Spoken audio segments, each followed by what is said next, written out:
നാദാപുരം മണ്ഡലം നിലനിർത്തുമെന്ന് LDF സ്ഥാനാർത്ഥി P വസന്തം. സർക്കാരിന്റെ വികസന നേട്ടങ്ങൾ വോട്ട് നേടിത്തരും. CPI നേതാവ് സത്യൻ മുഖേരിയുടെ ഭാര്യയാലാണ് സീറ്റ് നൽകിയതെന്ന ആരോപണത്തെ പുച്ഛത്തോടെ തള്ളുകയാണെന്നും വസന്തം ന്യൂസ് 18 പറഞ്ഞു. നാദാപുരത്തെ LDF സ്ഥാനാർത്ഥി പി വസന്തമാണ് നമുക്കൊപ്പം ഉള്ളത്. പാർട്ടിയുടെ സിറ്റിംഗ് സീറ്റാണ്. എങ്ങനെയാണ് ഇത്തവണത്തെ സാധ്യതകൾ? ജനങ്ങളിൽ നിന്ന് ലഭിക്കുന്ന പ്രതികരണങ്ങൾ എങ്ങനെയാണ്? സാധ്യതകളല്ല, വിജയിക്കുമെന്ന് ജനങ്ങൾ പ്രഖ്യാപിച്ചു കഴിഞ്ഞിരിക്കുകയാണ്.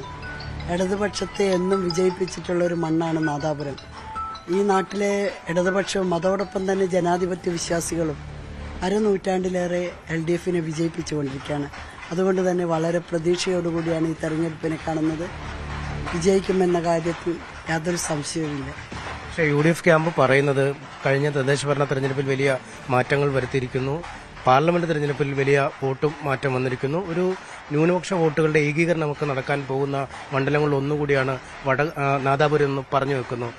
എന്താണ് അത്തരം ഈ ചെറിയ തിരിച്ചടികൾ അല്ലെങ്കിൽ കഴിഞ്ഞ തിരഞ്ഞെടുപ്പിലുണ്ടായ ഒരു വോട്ട് മാറ്റത്തിന്റെ കാര്യം? ഒരു തെരഞ്ഞെടുപ്പാകുമ്പോൾ പ്രതിപക്ഷം അവർക്ക് അനുകൂലമായിട്ടുള്ള സാഹചര്യങ്ങളുണ്ട് എന്ന് വ്യക്തമാക്കാൻ വേണ്ടി ഇത്തരം പ്രചരണങ്ങളൊക്കെ സ്വാഭാവികമായിട്ട് നടത്താറുണ്ട്. അത്തരത്തിലൊരു ഏകീകരണമൊന്നും, നമ്മളൊക്കെ ഇവിടെ ജീവിക്കുന്ന ആളുകളാണ്, ഇവിടെ പ്രവർത്തിക്കുന്നവരാണ്. എല്ലാ തെരഞ്ഞെടുപ്പുകളിലും പ്രതിപക്ഷം വളരെ പ്രതീക്ഷയോടുകൂടിയാണ് തെരഞ്ഞെടുപ്പിൽ മത്സരിക്കുക. അത് ഏത് രാഷ്ട്രീയ പാർട്ടിയാണെങ്കിലും തെരഞ്ഞെടുപ്പിൽ മത്സരിക്കുമ്പോൾ പ്രതീക്ഷയോടുകൂടിയാണ്. എന്നാൽ നാദാപുരത്തിന്റെ മണ്ണിൽ ഇത്തരം പ്രതീക്ഷകൾക്കൊന്നും യാതൊരു സ്ഥാനവുമില്ല എന്നുള്ളതാണ് കഴിഞ്ഞകാല ചരിത്രം തെളിയിക്കുന്നത്. ഇന്നലെ രാഹുൽ ഗാന്ധി പറഞ്ഞത് ഒരു വനിതാ മുഖ്യമന്ത്രി വരണം, അല്ലെങ്കിൽ അത്തരം അനിവാര്യതയിലേക്ക് കാലം കടക്കുന്നു. പക്ഷേ ഇപ്പോഴും ഇടതുപക്ഷം പറയുന്നില്ല ഒരു വനിതാ മുഖ്യമന്ത്രി വരണമെന്ന്. ഉണ്ടോ? അതൊരു അന്തരമല്ലേ? തികച്ചും ആ ചോദ്യത്തിന് തന്നെ സോറി, എന്നോട് ക്ഷമിക്കണം. കാരണം ഒരു മുഖ്യമന്ത്രി ആരാവണമെന്നൊക്കെ തീരുമാനിക്കുന്നത് ആദ്യമേ ഇന്നാൾ മുഖ്യമന്ത്രിയാവുമെന്നൊന്നും പറഞ്ഞു വെച്ചല്ല. മറിച്ച് തെരഞ്ഞെടുപ്പ് കഴിഞ്ഞ് കമ്മിറ്റികൾ കൂടി, ഇടതുപക്ഷ ജനാധിപത്യ മുന്നണിയുടെ കമ്മിറ്റികൾ കൂടിയിട്ടാണ് ആരാണ് മുഖ്യമന്ത്രിയാവേണ്ടത്, ആരാണ് മറ്റു വകുപ്പ് മന്ത്രി ആവേണ്ടതെന്നൊക്കെ തീരുമാനിക്കപ്പെടുന്നത്. ഒരിക്കലും ഇടതുപക്ഷ പ്രസ്ഥാനങ്ങൾ മുൻകൂട്ടി ഒരു മുഖ്യമന്ത്രിയെക്കുറിച്ചോ ഒരു മുഖ്യമന്ത്രി വ്യക്തിത്വത്തെക്കുറിച്ചോ അങ്ങനെയൊന്നും, ആ ആശയങ്ങളാണ് നമ്മളെപ്പോഴും ഇടതുപക്ഷത്തിന്റെ ആശയങ്ങൾ പ്രചരിപ്പിച്ചുകൊണ്ടാണ് തെരഞ്ഞെടുപ്പിനെ നേരിടാറുള്ളത്. അതൊക്കെ കോൺഗ്രസ് പാർട്ടിയുടെയൊക്കെ ജനാധിപത്യ പാർട്ടികളിലുള്ള സ്വഭാവ സവിശേഷതകളാണത്. ഇത്രയും വർഷങ്ങൾ കഴിഞ്ഞിട്ടും കേരളത്തിനൊരു വനിതാ മുഖ്യമന്ത്രി വന്നിട്ടില്ല എന്നതൊരു വസ്തുത തന്നെയല്ലേ? അത് തള്ളിക്കളയാൻ കഴിയുമോ? ഒരിക്കലുമില്ല. വരണം, നമ്മളൊക്കെ ആഗ്രഹിക്കുന്നുണ്ട്. കേരളത്തിൽ മുഖ്യമന്ത്രിയാവണം, ഇന്ത്യയിൽ പ്രധാനമന്ത്രിയും ഇനിയും വനിതയാവണം.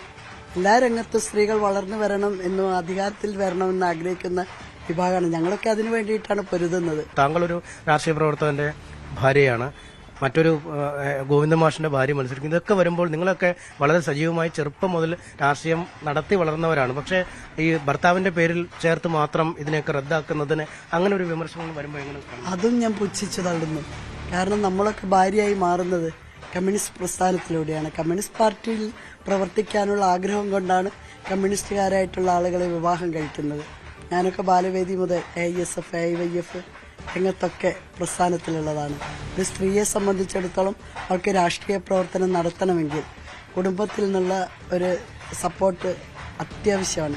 ഇതിനൊക്കെ അപ്പുറം നിങ്ങൾ വളരെ ശക്തരായി തന്നെ രാഷ്ട്രീയത്തിൽ ഉണ്ടായിരുന്നവരാണ്. അതാണ് അതുകൊണ്ട് ഇതിലൊന്നും ഒരു പുതുമ കാണുന്നില്ല. കമ്മ്യൂണിസ്റ്റ് പാർട്ടി ഇതിലൊന്നും ഒരു പുതുമ കാണുന്നില്ല. ഒരു സുപ്രഭാതത്തിൽ ഭാര്യ ആയതുകൊണ്ടല്ല ഞങ്ങൾ മത്സരിക്കുന്നത്, മറിച്ച് കമ്മ്യൂണിസ്റ്റ് പാർട്ടിയിലെ പ്രവർത്തകരായതുകൊണ്ടാണ് മത്സരിക്കുന്നത്. ഏതായാലും നാദാപുരത്തെ വിജയ തുടർച്ച ഇത്തവണയും ഉണ്ടാവും. സംസ്ഥാന സർക്കാർ നടത്തിയ വികസന പദ്ധതികൾക്ക് ജനം ഇത്തവണയും വോട്ട് നൽകും എന്ന ഉറച്ച പ്രതീക്ഷയിലാണ് LDF സ്ഥാനാർത്ഥി.